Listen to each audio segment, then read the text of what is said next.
Tiga. Bismillahirrahmanirrahim. Assalamualaikum warahmatullahi wabarakatuh. Hari ini Miss akan memberikan rangkuman atau mereview materi yang sudah kalian pelajari, yaitu di tematik 3.1 dan tematik 3.2. Oke, bahasa Indonesia dulu ya. Nah, untuk bahasa Indonesia kita itu belajar tentang makhluk hidup, ya. Makhluk hidup itu ada 3, yaitu manusia, hewan, tumbuhan, ya. Dan setiap makhluk hidup memiliki ciri-cirinya, yaitu setiap makhluk hidup pasti bernafas. Manusia, hewan, tumbuhan bernafas, terus bergerak, peka terhadap rangsangan, bertumbuh dan berkembang, memerlukan makan, dan ada daur hidup hewan, ya. Nah, untuk bernafas itu setiap makhluk hidup berbeda. Kalau manusia bernafas menggunakan paru-paru. Kalau ikan bernafas menggunakan insang. Kalau tumbuhan bernafas atau bertumbuh dengan cara fotosintesis, ya. Lalu bergerak. Nah, setiap makhluk hidup itu bergerak. Manusia bergeraknya itu dengan tangan, kaki. Kodok bergeraknya berarti dengan melompat. Terus kalau tumbuhan bergerak kayak kalau tertiup angin atau ini ya. Nah, itu contoh dari bergerak. Lalu peka terhadap rangsangan. Biasanya kalau yang peka terhadap rangsangan itu di contohnya yang sudah dipelajari, yaitu putri malu. Nah, kalau peka terhadap rangsangan dari putri malu itu gimana sih? Putri malu jika kita sentuh daunnya maka dia akan menguncup. Ya, itu disebut peka terhadap rangsangan. Lalu bertumbuh dan berkembang. Ya, setiap makhluk itu pasti bertumbuh, berkembang. Bertumbuh itu dari kecil ke dewasa. Misalnya dari manusia, berarti dari bayi, balita, dari dalam kandungan, terus lahir menjadi bayi, balita, anak-anak, terus remaja, dewasa, lalu manula, ya. Untuk bertumbuh dan berkembang itu untuk manusia. Terus misalnya yang bertumbuh atau berkembangnya tumbuhan, berarti dari biji dulu, terus akar, terus ada tunas, terus yang sudah dipelajari ya. Nanti baca lihat lagi. Lalu memerlukan makan. Semua makhluk hidup memerlukan makan. Nah, makanan itu ada berbagai jenis, ya. Kalau manusia makan segala jenis ya, makan sayuran atau tumbuhan dan daging. Nah, Miss mau menjelaskan tentang memerlukan makan itu. Kita kan kalau hewan itu dibagi menjadi 3, yaitu herbivora, karnivora, dan omnivora. Herbivora itu artinya hewan pemakan tumbuhan atau daun. Karnivora itu hewan pemakan daging atau pemakan daging. Dan omnivora yaitu hewan pemakan segala, ya. Contoh hewan pemakan daun atau herbivora biasanya apa sih? Yang sekitar kita ya. Kalau kita menjawab soal, lihat dulu yang ada di sekitar kita. Ya, herbivora pemakan tumbuhan. Ada kambing, ada sapi, ya. Kalau pemakan daging, omnivora. Nah, kalau pemakan daging kan tidak ada di sekitar kita, bahaya ya. Nah, biasanya ada di kebun binatang, kayak harimau, singa, itu sebagai omnivora. Dan kalau karnivora dan omnivora itu pemakan segala, ya, pemakan daging dan tumbuhan. Lalu kalian juga sudah belajar tentang daur hidup hewan. Nah, yang sudah dipelajari yaitu daur hidup dari kupu-kupu. Ya, tidak semua hewan memiliki daur hidup. Ya, dari kupu-kupu berawal dari apa? Telur, ulat, kepompong, lalu jadi kupu-kupu. Kalau kata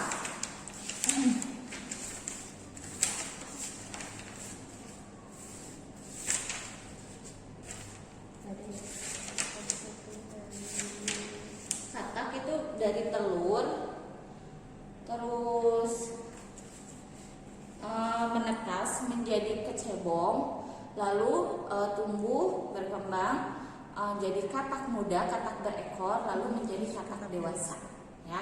Kalian harus tahu nih, misalnya ada pertanyaan, Kalau daur hidup kupu-kupu setelah telur itu menjadi apa? Jadi kecebong atau jadi kepompong? Nah, harus tahu perbedaannya. Kalau dari daur hidup katak setelah telur itu jadi apa? Jadi kecebong, kepompong, atau langsung jadi anak katak, langsung jadi katak dewasa. Nah, harus tahu urutannya. Ya, ini untuk tema 1 tentang ciri-ciri makhluk hidup. Nah, untuk makhluk hidup itu kan dari bertumbuh dan berkembang, ya. Nah, bertumbuh dan berkembang itu berarti memiliki tinggi dan berat. Semua makhluk hidup, ya, manusia dari yang tadi yang sudah diajarkan dari bayi sampai dewasa. Nah, apa kita tetap seperti bayi? Tidak ya, karena kita bertumbuh, berkembang, memerlukan makan, segala pokoknya semuanya itu berhubungan. Itu masuk dalam ciri-ciri makhluk hidup. Nah, terus yang memerlukan makan, Miss lupa yang ingin menjelaskan. Makanan itu untuk manusia ada 4 sehat, 5 sempurna. Yang 4 sehat itu apa aja sih? Nasi, lauk pauk, sayuran, buah-buahan, dan 5 sempurnanya itu susu. Ya, nasi itu mengandung apa? Karbohidrat. Lalu daging itu daging, telur, ikan itu mengandung protein hewani. Sayuran itu mengandung vitamin, ya. Terus protein juga ya, seperti tempe, tahu itu mengandung protein nabati atau protein tumbuhan. Kalau daging itu protein hewani ya. Lalu buah-buahan itu pasti mengandung vitamin. Lalu terakhir susu itu mengandung kalsium untuk tumbuh kembang tulang kita.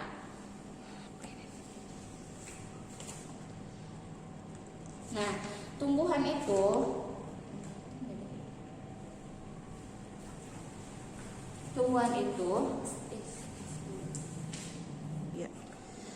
lalu tumbuhan dapat berkembang biak itu dengan 2 cara, yaitu vegetatif dan generatif. Nah, kalian untuk mengetahui tentang vegetatif generatif, kalian buka MRT halaman 73 ya, dibaca ya.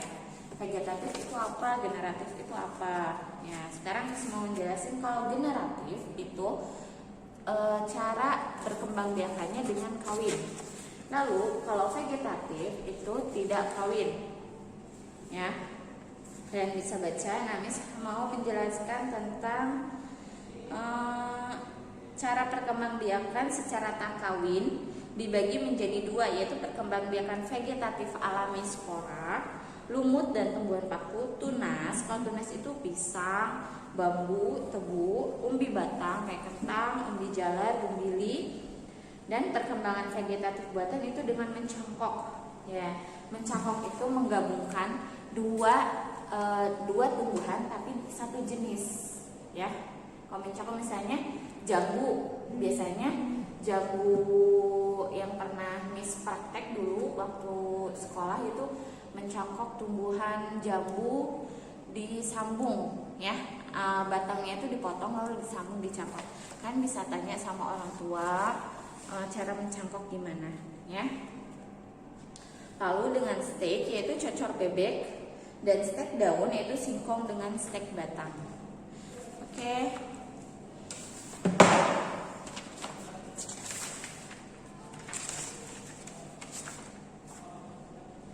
Nah, ini jangan lupa ya, ciri-ciri makhluk hidup ini harus tahu. Miss bikinkan mind mappingnya, yaitu peta pikirannya seperti ini. Di ini dulu. Lanjut ya. Sekarang kita tema 2. Nah, tema 2 itu berisi tentang dongeng. Nah, dongeng ini dari ada pesan moral, tokohnya siapa, jenis dongengnya apa. Nah, terus nanti kita belajar kalimatanya, lalu membuat kalimatanya dan wawancara, ya. Untuk yang pertama, dongeng, Miss mau menjelaskan tentang ciri-ciri dongeng. Ciri-ciri dongeng, dongeng itu ya, dongeng itu merupakan bentuk cerita tradisional, ya, yang diturunkan secara turun-menurun. Nah, kalian pasti pernah dengar kan dongeng tentang si kancil dan buaya, harimau dan si kancil, ya. Itu jenis dongeng. Nah, tapi dongeng itu juga ada banyak jenisnya ya. Yang pertama itu ada mite. Mite itu adalah dongeng yang bercerita tentang makhluk halus. Nah, tentang Nyai Roro Kidul, tapi kan kita nggak percaya ya tentang setan, jin atau hal gaib lainnya. Cerita jenaka. Nah, pas ada yang pernah baca nggak cerita tentang Abu Nawas? Itu Miss dulu suka banget cerita itu. Lalu cerita jenaka itu bukan cerita yang berisi kejadian-kejadian lucu yang menghibur. Lalu ada sage, cerita tentang kisah sejarah yang ditambah imajinasi masyarakat, tentang kisah calon arang, tentang kisah malin kundang, itu maksudnya sage ya. Lalu fabel, yaitu cerita tentang mengangkat binatang sebagai tokoh utamanya ya. Misalnya yang tadi udah katakan, kancil dengan harimau, buaya dengan kerbau, atau yang sudah pernah kalian baca yaitu termasuk dalam kategori dongeng fabel. Fabel itu yang menceritakan hewan ya, hewan itu sebagai tokoh utamanya.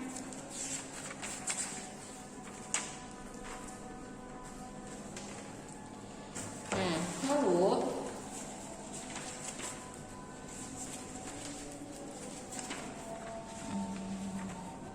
pesan moral. Iya. Tokoh udah jenis. Nah, untuk pesan moral itu berarti apa yang bisa diambil dari cerita yang sudah kalian baca. Ya, pesan moral itu berarti yang bagus. Kalau misalnya ada cerita tentang yang pernah kalian baca deh, misalnya si kancil dan buaya. Nah, si kancil dan buaya itu ceritanya tentang apa yang pernah kalian baca. Terus di situ pesan moralnya apa sih terhadap si kancil itu? Si kancil itu walaupun hewan yang apa sih namanya? Nah, misalnya tentang pesan moral, ambil cerita pesan moral dari si kancil, kerbau dan buaya. Nah, ada yang masih ingat nggak dongeng itu? Yaitu dimana si buaya itu tertindih pohon, lalu kerbau niat untuk membantu si buaya itu agar terlepas dari kayu tersebut yang menindih badannya. Tapi ternyata si buaya malah menggigit si kerbau. Nah, lalu datanglah si kancil yang mendamaikan keduanya. Nah, kita bisa ambil pesan moralnya itu, kita tidak boleh sembarang percaya dengan orang lain. Misalnya lalu si kancil bersikap cerdik. Nah, itu untuk pesan moralnya. Tokoh itu berarti orang atau hewan yang menjadi peran utama di situ. Ya, seperti tadi kerbau dan buaya, berarti tokohnya yang ada di situ siapa aja? Kerbau, buaya, dan kancil. Ya. Jenis dongeng kedua, kalimat tanya. Kalimat tanya itu biasanya diakhiri dengan tanda tanya. Ya, kalimat tanya itu ada 5. Apa, siapa, kenapa, kapan, bagaimana. Ya, itu masuk ke dalam kalimat tanya. Nah, cara membuat kalimat tanya, misalnya apakah kamu suka makan daging? Nah, itu masuk ke dalam kalimat tanya. Tapi kalau untuk mencocokkan kalimat tanya betul nggak dengan kalimat lainnya? Bagaimana? Sebentar ya. Skip this. Iya. Nah, contoh kalimat tanya yang tidak betul, mengapa yang dilakukan Ratna? Nah, cocok nggak untuk menjadikan kalimat?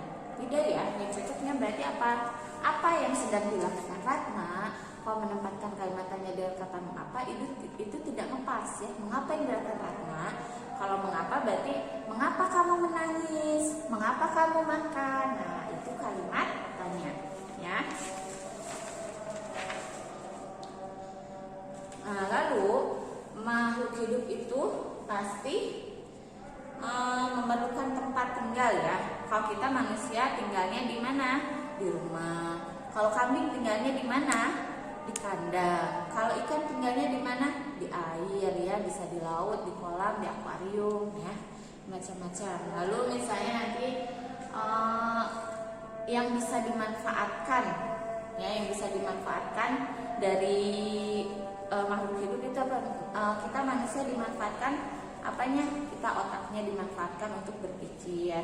Nah, kalau domba berarti bisa dimanfaatkan apanya? Bulunya bisa jadikan benang, ya, benang wol.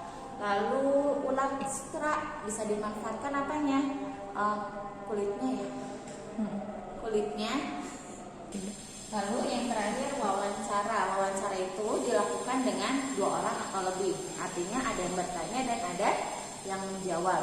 Nah, bisa nggak wawancara dilakukan sendiri? Nggak bisa, ya.